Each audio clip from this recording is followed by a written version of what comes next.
Recording गरिदिन्छु है so recording सुरु गरिरहेको छु मैले ओके ल so we are talking about neonatal resuscitation and in neonatal first before understanding neonatal resuscitation we have to revise our last knowledge about what is resuscitation and what is adult CPR or adult cardiopulmonary resuscitation right so हामीले चाहिँ so when a person suddenly collapse and his circulation and respiration stops right that is heart rate is 0 pulse rate is 0 and then respiratory rate is 0 there is no oxygen there is cyanosis हैन सबै कुरा भयो so cardiovascular system र respiratory system कोही मान्छे suddenly stop भयो भने चाहिँ र त्यो मान्छे कोल्याप्स भयो भने त्यो मान्छेको चाहिँ के त हामीले चाहिँ के रे रेस्पिरेटरी सिस्टम र सर्कुलेटरी सिस्टमलाई चाहिँ हामीले आर्टिफिसियल सपोर्ट दिन्छौँ आर्टिफिसियल हेल्प दिन्छौँ उसले चाहिँ आफ्नो फङ्सन चाहिँ रिस्टार्ट नगर्ने बेलासम्म रिज्युम नगर्ने बेलासम्म हामीले एक्सटर्नली उसलाई सपोर्ट गर्छौँ त्यो प्रोसेस भनेको के हो त that process is known as cardiopulmonary resuscitation also known as CPR होइन CPR we do resuscitation of the cardio that is heart resuscitation and pulmonary माने के त lungs resuscitation होइन सो यो गर्छौँ हामीले अब को मान्छेलाई हामीले चाहिँ CPR गर्छौँ त भन्दाखेरि चाहिँ अनकन्सियस पर्सन कसलाई गरिन्छ त हामीले CPR गर्ने भनेको कसलाई हो त unconscious person whose heart is stopped that is there is के त हार्ट रेट चाहिँ 0 छ पल्स इज 0 होइन यसलाई हामीले एसिस्टोल भन्छौँ होइन हार्ट स्टप भनेको हामीले के भन्छौँ त एसिस्टोली भन्छौँ सिस्टोल भनेको हार्टको कन्ट्र्याक्सन एसिस्टोल ए भनेको नो हार्ट कन्ट्र्याक्सन सो एसिस्टोली भएको मान्छेमा अथवा चाहिँ हार्ट रेट चाहिँ स्टप भएको मान्छेमा र एपनिया भएको मान्छेमा होइन सो जसको चाहिँ हार्ट पनि बन्द छ र जसको सर्कुलेसन पनि बन्द छ उनीहरूलाई हामीले के गर्छौँ त CPR गर्छौँ होइन सबै अनकन्सियस मान्छेलाई हामीले के गर्छौँ त CPR गर्दैनौँ किन अनकन्सियस छ भन्दैमा उसको हार्ट र उसको चाहिँ उसको लङ्सले काम गर्न बन्द गरेछ भन्ने जरुरी छैन कहिलेकाहीँ मान्छे सिन्कोपमा जान सक्छ कहिलेकाहीँ कोही मान्छे एकदम कोमामा के अरे कोही मान्छे के हुन्छ लेथार्जी भएको हुन्छ कोही मान्छे कोमामा गएको हुनसक्छ कोही मान्छे कुनै सकले गर्दाखेरि अनकन्सियस भएको हुन्छ कोही मान्छे बिहोस हुने बित्तिकै हामीले CPR गर्दैनौँ बिहोस भयो र तिमीले एक्जामिन गर्दा स्टेथोस्कोप लगाएर सुन्दाखेरि तिमीले पल्स भेट्टाउन तिमीले हार्ट रेट तिमीले सुन्न सकेनौ स्टेथ लगाएर तिमीले यहाँ पल्स छाम्दाखेरि यहाँ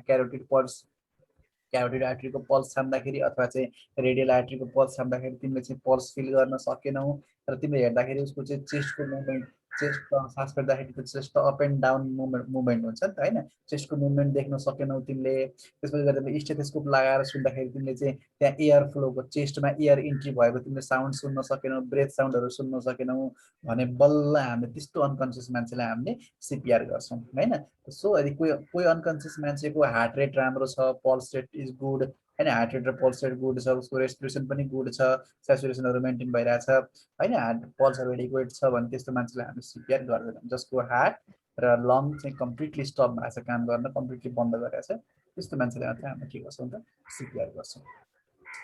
in CPR there is 2 component होइन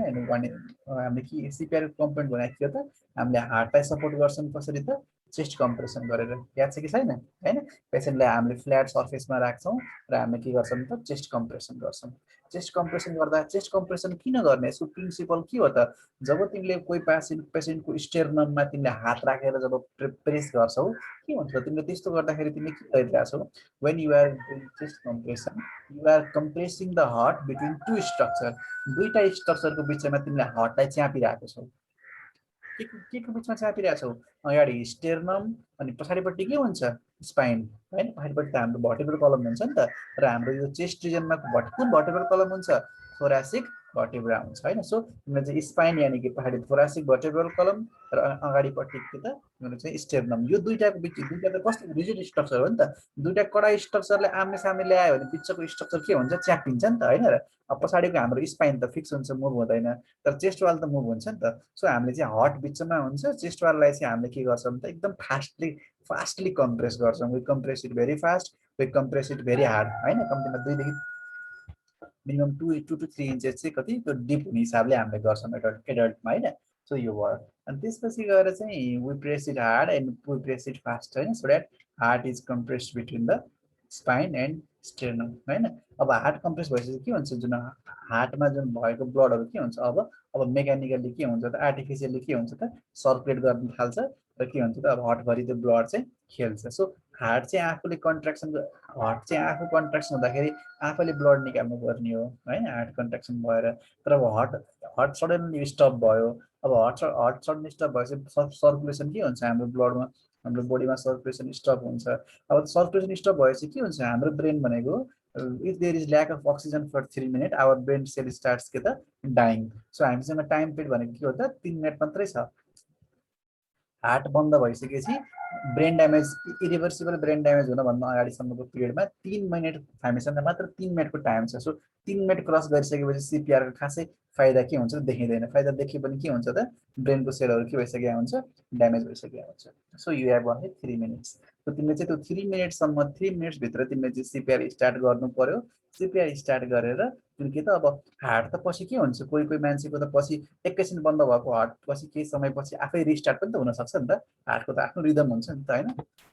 सो हार्टको रिदम चाहिँ आफै स्टार्ट नभएसम्म तिमीले के गर्ने हो त, तिमीले सिपिआर गर्ने हो। यो प्रिन्सिपल अफ सिपिआर के हो त, हार्टको रिदम चाहिँ आफै रिस्टार्ट नहुने बेलासम्म you're artificially supporting the function of heart होइन। ताकि ब्रेनमा र अरू भाइटल अर्गनहरूमा, के भाइटल अर्गन भनेको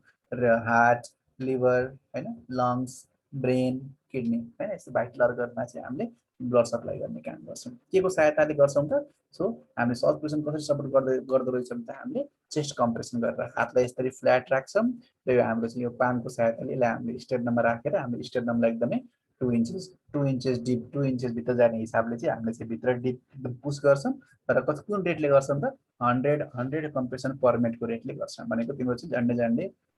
1 सेकेन्डमा चाहिँ, झन्डै झन्डै 2 सेकेन्डमा तिमीले कति त, 2 सेकेन्ड, तिमीले चाहिँ 1 सेकेन्डमा चाहिँ,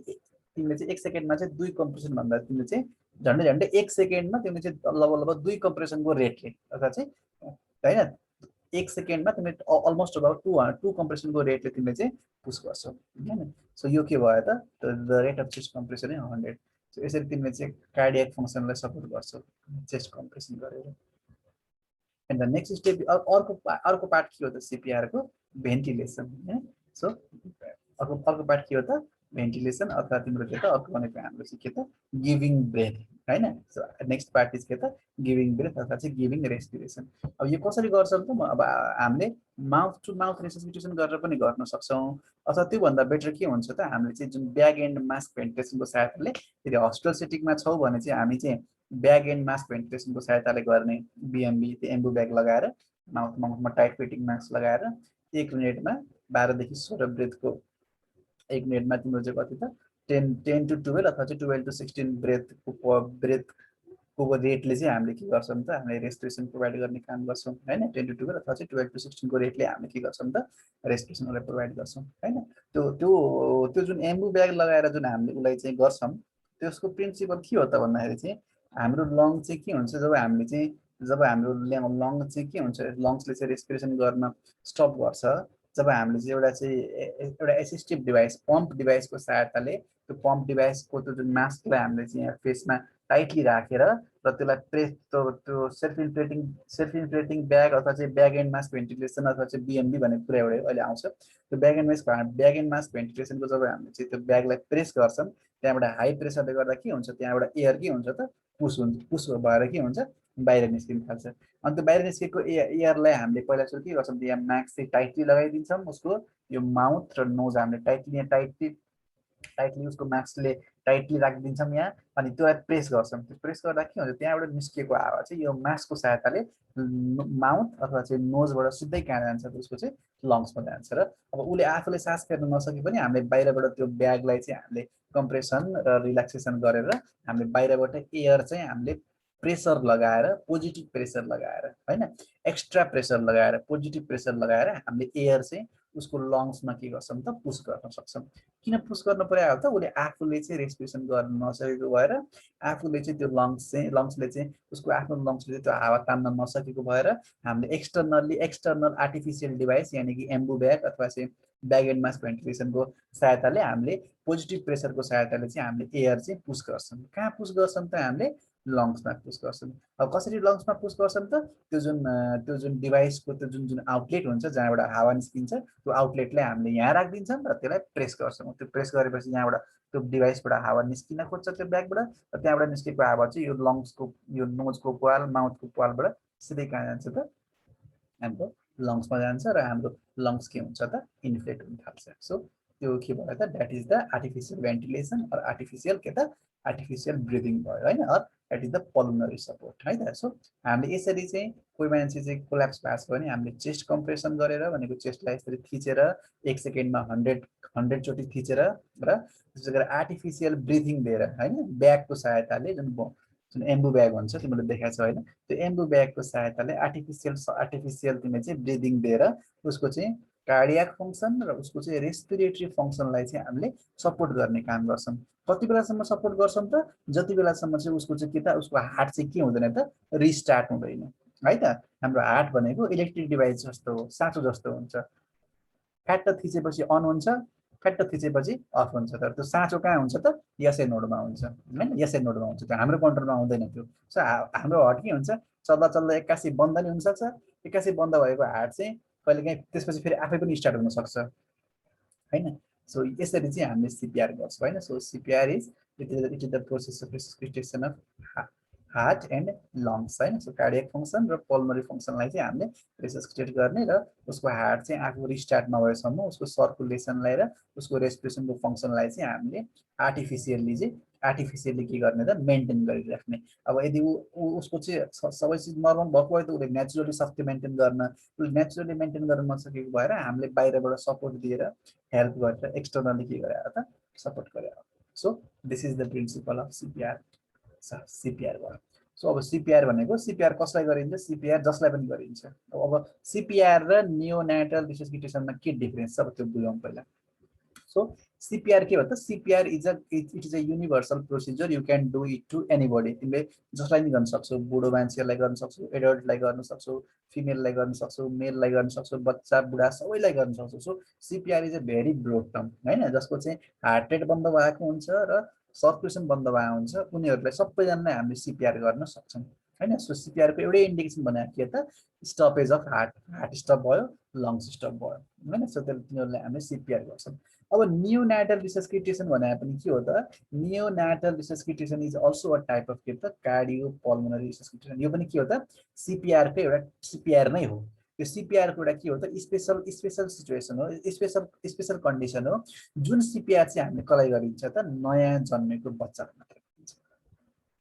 बुझ्यो मेरो कुरा so what is neonatal resuscitation neonatal resuscitation is just like CPR हैन तर यो के हुन्छ त यो सिपिआर तिमीले भर्खर जन्मेको बच्चालाई जुन डेलिभरी रुममा जुन भर्खर बेबीलाई चाहिँ हामीले चाहिँ पुसिङ गरेर मदरको बर्थ क्यानलदेखि निकालिसकेपछि बच्चा धेरै जस्तो बच्चाहरू रुन्छ कोही कोही बच्चा रुँदैन रुनु भनेको के हो त सास फेर्नु हो सो जो बच्चा चाहिँ आफू सास फेर्न सक्दैन त्यो सास फेर्न नसकेको बच्चाको चाहिँ अब रेस्पिरेसनलाई पनि स्टार्ट गराउने र त्यसपछि गएर चाहिँ उसको चाहिँ सर्कुलेसनलाई पनि स्टार्ट गराउने प्रोसेस भनेको के हो त नियोनेटल रिसस्किटेसन है त so neonatal resuscitation is a special type of के त सिपिआर यो सिपिआरको चाहिँ एउटा स्पेसल टाइप हो जुन चाहिँ भर्खर जन्मेको नियोनेटलाई मात्र हामीले गरिन्छ सो अब तिमीले चाहिँ सो नियोनेटल रिसस्किटेसन भनेको एक प्रकारको सिपिआर हो भनेर बुझ्नु पर्यो जुन चाहिँ हामीले भर्खर जन्मेको न्युली बर्न बेबिजलाई मात्रै गरिन्छ र यो चाहिँ अरू जेनरल सिपिआर भन्दा यो लगभग प्रोसिजरहरू लगभग सिमिलरलै छ तर हल्का डिफरेन्स के हुन्छ त यसमा चाहिँ हामीले बढी चाहिँ रेस्पिरेसनमा बढी फोकस गर्छौँ किन भर्खर जन्मेको बच्चाको मुटु चाहिँ काम गरिरहेको हुन्छ अथवा काम गरिरहेको हुनसक्छ मेन उसको प्रब्लम के हुन्छ त उसले चाहिँ सास फेर्न स्टार्ट गरे हुँदैन बुझिरहेको छौ नि बच्चा जन्मिसकेपछि उसले जुन सास लिन्छ नि उसले उसको फर्स्ट ब्रेथ भनेको बच्चा जन्मिसकेपछि उसले जुन सास लिन्छ नि त्यो उसको के हो त पहिलो सास हो किन मदरको आमाको पेटमा मदरको युटेरसमा त के हुन्छ फिटसले त रेस्पिरेसन गर्नु चाहिँ पर्दैन नि त लङ्स के हुन्छ लङ्स इनएक्टिभ भएर बसेको हुन्छ किन युटरसभित्र युट्राइन क्याभिटीमा त त्यहाँ एयर हुँदैन त्यहाँ त एम्नियोटिक फ्लुइड हुन्छ बेबीले अक्सिजन कहाँबाट पाउँछ त बेबीले अक्सिजन पाउँछ कहाँबाट त मदरको प्लासेन्टाबाट पाउँछ मदरको युट्राइन आर्टरीले चाहिँ तिम्रो के हुन्छ त त्यो oxygenated blood oxygen glucose nutrient amino acid सबै लिएर आउँछ र त्यो प्लासेन्टा भनेको साइट अफ एक्सचेन्ज हो यता बेबीले चाहिँ के गर्छ मदरबाट चाहिँ न्युट्रिसनहरू लिन्छ हैन अक्सिजन ग्लुकोजहरू लिन्छ बेबीले र आफ्नो वेस्ट प्रोडक्टहरू युरिया क्रिएटिन कार्बन डाइअक्साइडहरू के गरिदिन्छ मदरलाई दिन्छ सो उसले मदरको सो नजन्मेको बच्चाको लागि source of nutrient source of oxygen भनेको के हो त प्लेसेन्टा हो जन्मेपछि त अब उसले त अब आफै सास फेर्नु पर्यो किन हामीले कनेक्सन त काटिदिन्छौँ नि त होइन कनेक्सन काटिदिन्छ भने हामी के त उयो cord त अम्लाइकल cord उसको सोर्स अफ अक्सिजन उसको source of nutrient source of oxygen भने के हो त अम्लाइकल cord हो अम्लाइकल cord कहाँ गएर ट्रान्सफर हुन्छ प्लेसेन्टासम्म ट्रान्सफर हुन्छ सो उसको प्लेसेन्टाबाट चाहिँ अम्लाइकल कडको माध्यमबाट उसले चाहिँ न्युट्रिएन्ट लिन्छ अब जन्मिसकेपछि हामीले अम्लाइकल cord काट्छौँ अब उसले आफूले सास फेर्नु पर्यो अब सास उसले चाहिँ फेर्न यो के हो त यो स्टार्ट गर्ने प्रोसेस हो हाम्रो अर्को एडल्ट सिपिआरमा कस्तो हुन्थ्यो हामीले चाहिँ त्यहाँ उसले त सास फेरिरहेको हुन्छ केही समयको लागि बन्द भएको हुन्छ हामीले रिस्टार्ट गर्छौँ त्यहाँ त्यहाँ हामीले रिस्टार्ट हो फेरिरहेको सास बन्द भएको भएर रिस्टार्ट गरे हो यहाँ त फेर्न उसले सुरु नै गरेको छैन धेरै जस्तो बच्चाहरूले गर्छन् कोही कोही बच्चाहरूले के भन्छ सास फेर्न सक्दैनन् हो त्यो सास फेर्न नसक्ने बच्चाहरूको चाहिँ रेस्पिरेसन र सर्कुलेसनलाई चाहिँ दुईटैलाई सपोर्ट गर्ने प्रोसिजर भनेको के हो त नियोन्याटल रेसस्किटेसन हो है त अब यसको के हो त भन्दाखेरि चाहिँ अब जेनरली तिम्रो के हुन्छ लगभग 95-96 बच्चाहरू 90-95% बच्चाहरू जुन भर्खर जन्मेको हुन्छ नि तिनीहरूले के हुन्छ जन्मेको 1 देखि 2 मिनट भित्रमा नर्मल्ली तिम्रो के हुन्छ इमिडिएटली अथवा चाहिँ 1 मिनट भित्रमा तिम्रो के हुन्छ उनीहरूले के गर्छ सास फेर्छ बच्चाहरूमा सास फेर्नु भने केसँग equal what is the meaning that child is doing respiration बच्चाले सास लिनु बच्चाले सास फेर्नु भनेको के हो त कसरी बुझ्नु पर्यो त it is related with the के त क्राइङ अफ द बेबी बच्चा करायो भनेपछि it means he has started के त breathing so breathing in a newborn baby is synonymous with के त क्राई हैन उसको सास फेर्नु भनेको नै के हो त ऊ कराउनु नै हो सो तिम्रो चाहिँ न्यू बोर्न बेबीले चाहिँ के कारणले सास फेर्न सकेन जन्मिने बित्तिकै उसको त्यो के हुन्छ त उसले सास फेर्न सकेन अब यो सास उसले कसरी सास फेर्छ त्यो मेकानिजम पनि अलिक कम्प्लेक्स छ इन्ट्रेस्टिङ छ हैन सो पछि भनौँ न सो बच्चा जन्मिसकेपछि उसले चाहिँ के हुन्छ भने उसले चाहिँ सास फेर्नुपर्छ एक्सटर्नल इन्भाइरोमेन्टमा डेलिभरी भइसकेपछि हि सुड स्टार्ट रेस्पिरेटिङ है त तर उसले चाहिँ के भयो त विभिन्न कारणहरूले गर्दाखेरि चाहिँ ऊ के गर्यो त उसले चाहिँ रेस्पिरेसन स्टार्ट गर्न सकेन अब रेस्पिरेसन स्टार्ट गर्न सकेन अब के हुन्छ त अब हामीले अम्लाइकलबाट हामीले काटिसकेका छौँ हामीले होइन अब उसले अक्सिजन लिन सकेन अब उसको शरीरमा के हुन्छ अक्सिजन के हुन्छ त अब कमी हुन्छ सो तिम्रो चाहिँ उसको चाहिँ उसले चाहिँ रेस्पिरेसन गर्न नसकेको भएर अक्सिजनको कमी भएको भएर अब के हुन्छ त अब ब्लडमा अक्सिजन घट्यो अब उसको हरेक इच एन्ड एभ्री अर्गनहरूमा पनि के हुन्छ अक्सिजन सप्लाई के हुन्छ त कम हुन थाल्छ अघि उसले ब्रिथिङ गर्न सकेन तर हार्टले चाहिँ के हुन्छ काम गरिरहेको हुन्छ हार्टले चाहिँ मोस्ट अफ द केसमा के हुन्छ सुरुवातमा काम गरिरहेको हुन्छ तर उसले चाहिँ ब्रिदिङ गरेन अब ब्रिदिङ गरेन भनेपछि उसले के गर्यो त उसले अब उसको चाहिँ शरीरमा उसले अक्सिजन लिन सकेन अक्सिजन नलिएपछि के हुन्छ त अब बिना अक्सिजन त धेरै बेरसम्म त कुनै पनि अर्गन बाँच्न सक्दैन नि त होइन अब बिस्तारै के हुन्छ अक्सिजन कमी भएको भएर उसको इच एन्ड एभ्री अर्गन के हुन्छ फेल हुन थाल्छ हार्टले राम्रोसँग कन्ट्राक्सन गर्न सक्दैन हार्ट रेट बढ्छ देयर विल बी ब्रेडिकार्डिया होइन त्यसै गरी चाहिँ ब्रेनमा के हुन्छ ब्रेनमा अक्सिजनको कमी हुन्छ ब्रेनमा पनि के हुन्छ ड्यामेज हुन थाल्छ सो देयर विल बी के त हाइपोक्सिक इन्सेफेलोप्याथी भन्छन् क्या अक्सिजनको कमी भएर ब्रेनमा ड्यामेज हुनु भनेको के हो त हाइपोक्सिक इस्चेमिक इन्सेफेलोप्याथी भन्छन् सो तिम्रो चाहिँ ब्रेनमा ड्यामेज भयो किडनीमा ड्यामेज भयो होइन लङ्समै ड्यामेज भयो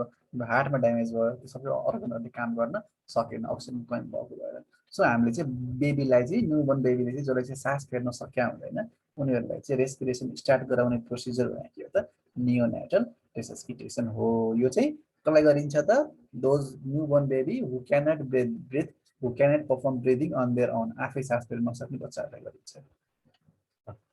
ल यसको चाहिँ नोटमा डेफिनेसन पढ्दा तिमीहरूले चाहिँ नोटमा चाहिँ तिमीहरूले डेफिनेसन पढ्यो भने के लेख्छ ल पढ त sir in note in page 1 what is written the definition of neonatal definition neonatal resuscitation is defined as an emergency procedure focused on supporting the life of a newborn children who do not readily begin breathing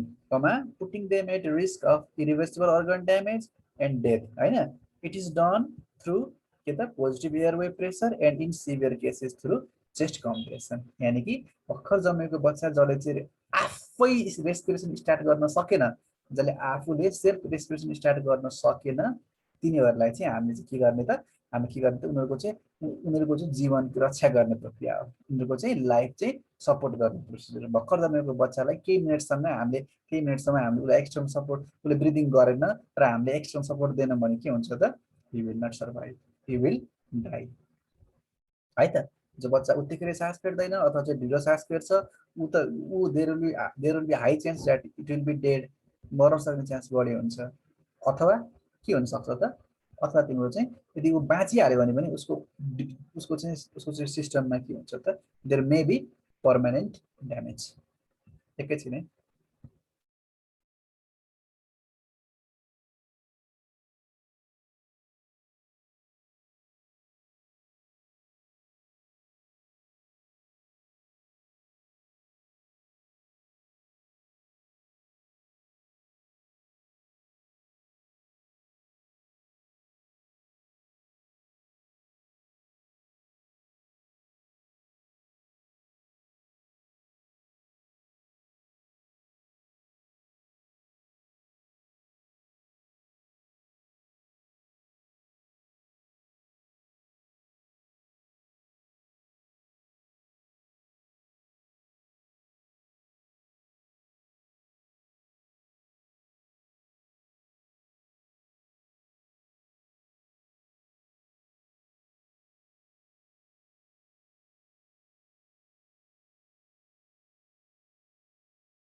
ल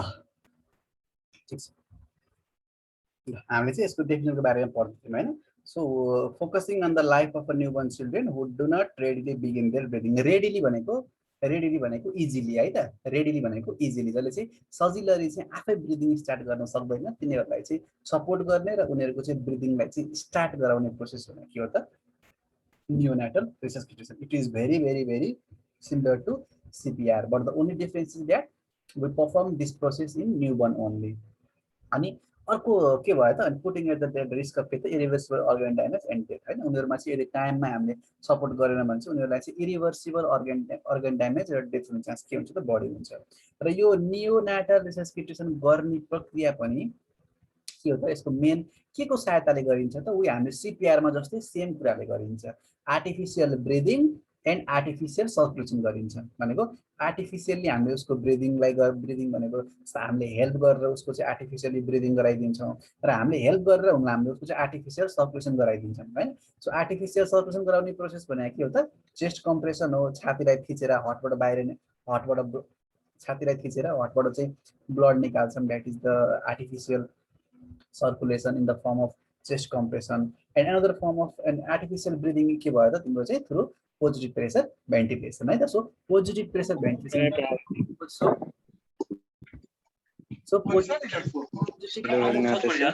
Rajaram mute गर।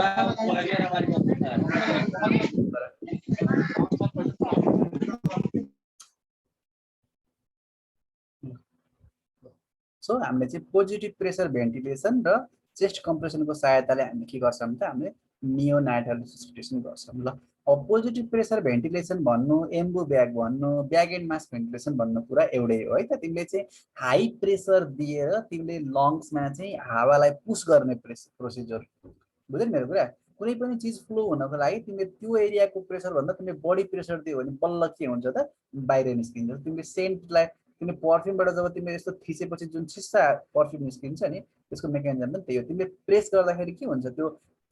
पर्फ्युमको जुन बोतल हुन्छ त्यो बोतलमा के हुन्छ pressure high हुन्छ, प्रेसर बढ्छ। प्रेसर बढिसकेपछि त्यहाँ भएको ग्यास निस्किनलाई बाटो खोज्छ र त्यहाँबाट बाहिर निस्किन्छ चुस्स गरेर हैन। सो मेकानिजम त्यही नै हो। सो तिमीले चाहिँ पोजिटिभ प्रेसर त्यो लङ्सको प्रेसर भन्दा तिमीले बाहिरपट्टि चाहिँ त्यो ब्याग एन्ड मास्क भेन्टिलेसनको ब्यागमा तिमीले एकदम पोजिटिभ प्रेसर अथवा चाहिँ तिमीले चाहिँ एक्स्ट्रा प्रेसर दिएर बल्ल तिमीले त्यो ब्याग एन्ड मास्कको जुन ब्याग हुन्छ त्यो ब्याग रबर ब्याग हो त्यो रबर ब्यागबाट तिमीले चाहिँ एयरलाई चाहिँ तिमीले पोजिटिभ प्रेसर दिएर त्यसलाई पुस गरिरहेछौ। कहाँ पुस गरिरहेछौ त लङ्ससम्म, ताकि लङ्समा चाहिँ तिमीले चाहिँ त्यो लङ्समा तिमीले एयर जसमा चाहिँ अक्सिजन हुन्छ त्यो अक्सिजन चाहिँ तिमीले के गर्छौ त्यसलाई चाहिँ दिनको लागि है त। So main purpose is delivering the oxygen which is present in the room air or sometimes delivering the 100% pure oxygen। कहिलेकाहीँ के हुन्छ समटाइम्स हामीले इनिसियली हामीले चाहिँ रुम एयरमा गर्छौँ रिसस्किटेसन भनेको रुमकै हावा सादा जुन हावा हुन्छ रुममा त्यही हावालाई मात्र प्रेस गर्छौँ। कहिलेकाहीँ सादा हावा दिएर उसको अक्सिजनको लेभलहरू मेन्टेन भएन भने त्यसमा चाहिँ साइडमा एउटा चाहिँ साइडमा सानो पाल हुन्छ अक्सिजन इन्लेट भन्छ। त्यो पालमा चाहिँ हामीले अक्सिजन एड गरेर अलिकति प्योर अक्सिजन अलिकति हाई कन्सन्ट्रेसन अक्सिजन पनि हामीले दिन सक्छौँ। So the main two process of neonatal resuscitation is one is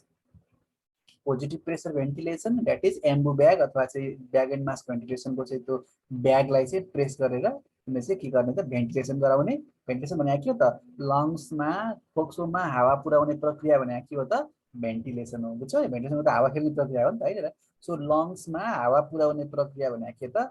ventilation हो जुन अब हामीले आफै सास फेरेर लियौँ भने त्यो नेचुरल भेन्टिलेसन भयो अब बाहिरबाट कुनै डिभाइसले हैन एम्बु ब्यागले अथवा चाहिँ जुन मेसिन हुन्छ नि भेन्टिलेटर भन्छ नि भेन्टिलेटर त्यो मेसिन भेन्टिलेटर भन्ने मेसिनले अथवा एम्बु ब्यागले बाहिरबाट हावा चाहिँ आर्टिफिसियली लयो भने के भयो त आर्टिफिसियल भेन्टिलेसन भयो सो भेन्टिलेसन भनेकै दिमागमा के बुझ्ने त लङ्समा चाहिँ एयर लैजाने प्रक्रिया सो पोजिटिभ प्रेसर भेन्टिलेसन र चेस्ट कम्प्रेसन गरेर हामीले चाहिँ के गर्छौँ त नियोनेटल रिसस्पिटेसन गर्छौँ अब नियोनेटल रिसस्पिटेसन कहिले गर्ने कस्तो गर्ने यसको एउटै चिज के हो त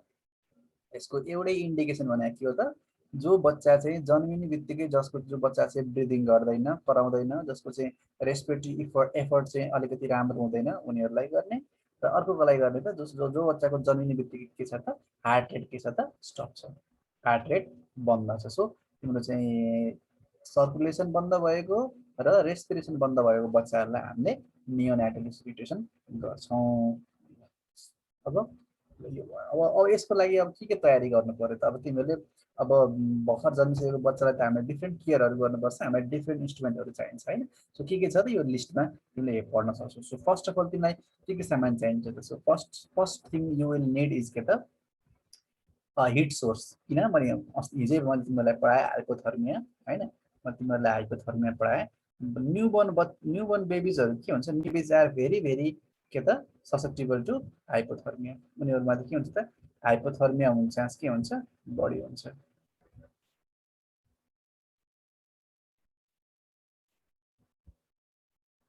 त्यही भएर न्युबर्न बेबीलाई त के हुन्छ सबभन्दा पहिला हामीले जन्मिने बित्तिकै हामीले पुच्छौँ होइन त्यसलाई चाहिँ उसलाई चाहिँ हामीले पुच्छौँ पुछिसकेपछि उसलाई हामीले चाहिँ चिसो नलागोस् भन्नको लागि हामीले के त एउटा चाहिँ उसलाई चाहिँ हिट सोर्स चाहिँ हामीले सधैँभरि के गर्छौँ त स्ट्यान्ड बाई राखिराख्छौँ है त we always put heat source stand by होइन त्यो के भयो त त्यो हिट सोर्स चाहिँ के अरे स्ट्यान्ड बाई राख्ने प्रोसिजरलाई हामीले के भन्छौँ त रेडियन्ट हिट सोर्स भन्छौँ हिजो हामीले जुन पढ्यौँ नि कि त हामीलाई के चाहिन्छ त रेडियन्ट वार्मर चाहिन्छ अथवा चाहिँ हामीलाई के चाहिन्छ त हिटर चाहिन्छ है त so we will need either radiant warmer or heater एउटा हिट सोर्स चाहियो ताकि बच्चालाई रेसिस्टेसन गर्दाखेरि उसलाई कम्प्लिटली एक्सपोज पहिला पुछेर त्यसपछि कम्प्लिटली एक्सपोज गरेर बल्ल हामीले के गर्छौँ त रेसिस्टेसनको प्रोसेस चाहिँ सुरु गर्छौँ so first of all we will need के त रेडियन्ट सोर्स त्यो चाहियो हामीलाई त्यसपछि अरू अरू रेसिस्टेसन गर्ने इक्विपमेन्टहरू के चाहिँदैछ त mechanical suction and suction catheter होइन सो सक्सन क्याथेटर भनेको के त नेगेटिभ प्रेसर लगाएर अथवा तिम्रो चाहिँ भ्याक्युम लगाएर अथवा चाहिँ नेगेटिभ प्रेसर लगाएर तान्ने डिभाइस भनेको के हो त सक्सन डिभाइस हो किन चाहियो त बच्चाको यो सक्सनले के गर्छ त बच्चाको नोजमा बच्चाको माउथमा जुन सेक्रेसनहरू हुन्छ नि एम्युनिटी फ्लुइडहरू टाँस्या हुनसक्छ उसको नाकको पालमा मुखमा अब त्यो सेक्रेसनहरूले त उसलाई चाहिँ अक्सिजनभित्र छिर्न दिँदैन नि त होइन सो उसको चाहिँ नोजमा माउथमा भएको सेक्रेसनहरूलाई चाहिँ सकिङ गर्छ तानेर निकाल्ने काम गर्छ कसले मेकानिकल सक्सन र सक्सन क्याथेटर सक्सन डिभाइस भयो क्याथेटर भनेको त्यो पाइप भयो जुन पाइपको साथै हामी तान्छौँ अनि अरू के चाहियो त फेस मास्क चाहियो फेस मास्क किन चाहियो त फेस मास्क चाहिँ हामीले चाहिँ बच्चालाई चाहिँ एम्बु ब्याग लगाउँदाखेरि चाहिँ यो जुन यो एम्बु ब्याग हो यसलाई चाहिँ यो हामीले यो ब्यागलाई हामीले प्रेस गर्छौँ यो ब्यागलाई प्रेस गरेपछि यहाँबाट एयर निस्किन्छ यो एयर कहाँबाट जान्छ त यो फेस मास्कको सहायताले जान्छ सो बच्चाको फेसमा चाहिँ अनुहारमा चाहिँ उसको चाहिँ नोज र माउथलाई कभर गर्नको लागि हामीले फेस मास्क हाल्न पर्ने भएको भएर सो वी विल निड के त फेस मास्क होइन सो फेस मास्क चाहियो अनि अर्को डिभाइस के चाहियो त एम्बु ब्याग चाहियो होइन यो यसलाई हामीले के भन्छौँ त एम्बु ब्याग भन्छौँ एम्बु ब्यागको फुल फर्म के हो त आर्टिफिसियल म्यानुअल ब्रिदिङ युनिट है त आर्टिफिसियल म्यानुअल ब्रिदिङ युनिट यो चाहिँ एक प्रकारको के हो त ब्याग एन्ड मास्क भेन्टिलेसनको के हो त इक्जाम्पल हो है त अर्को हामीलाई के चाहियो त अक्सिजन चाहियो भने अघि नै भने हामीले भेन्टिलेसन गर्दाखेरि सुरुवातमा हामीले रुम एयरबाट रुमको जुन सादा हावाबाट गर्छौँ यदि रुमको सादा हावाले यदि उस शरीरमा अक्सिजन पुगेन भने हामीले यहाँ यसको साइडमा एउटा पोर्ट हुन्छ सानो पाल हुन्छ यो पालमा चाहिँ अक्सिजनको पाइप जोडेर यहाँबाट चाहिँ यहीँबाट डाइरेक्टली अक्सिजन पनि दिने काम गर्छौँ यहाँबाट कस्तो अक्सिजन दिन्छौँ त 100% अक्सिजन दिने काम गर्छौँ सो अक्सिजन चाहियो त्यसपछि गएर अब के चाहियो त ल्यारिन्जोस्कोप चाहियो बुझ्छौ ल्यारिन्जोस्कोप भनेको कहिले के हुन्छ यदि लामो समयसम्म यदि बच्चालाई चाहिँ भेन्टिलेसन गर्नुपर्ने अवस्था पर्यो भने नि के हुन्छ हामीले लामो समयसम्म आधी घन्टा 1 घन्टासम्म कन्टिन्युसली यो के अरे ब्याग एन्ड मास्क भेन्टिलेसन यो फेस मास्क मुखमा चाहिँ अथवा चाहिँ नाकमा यो फेस मास्क लगाएर हामीले कन्टिन्युसली हामीले के अरे भेन्टिलेसन गर्नु अलिक सम्भव हुँदैन त्यस्तो कन्डिसनमा हामीले के गर्छौँ त हामीले इन्डोट्र्याकियल ट्युब हाल्छौँ होइन इन्डोट्र्याकियल ट्युब कहाँदेखि कहाँसम्म जान्छ त इन्डोट्र्याकियल भनेको इन्डो भनेको रेस्पिरेटरी सिस्टमको माउथ भयो माउथदेखि लिएर ट्र्याकिया भने चाहिँ ट्र्याकियासम्म सो माउथदेखि लिएर ट्र्याकियासम्म एउटा हामीले ट्युब हाल्छौँ त्यो ट्युबले चाहिँ डाइरेक्टली के गर्छ तिम्रो चाहिँ त्यो ट्युबको सहायताले तिम्रो चाहिँ त्यो एयर चाहिँ डाइरेक्टली के गर्छ ट्र्याकियाबाट चाहिँ लङ्समा लैजाने काम गर्छ सो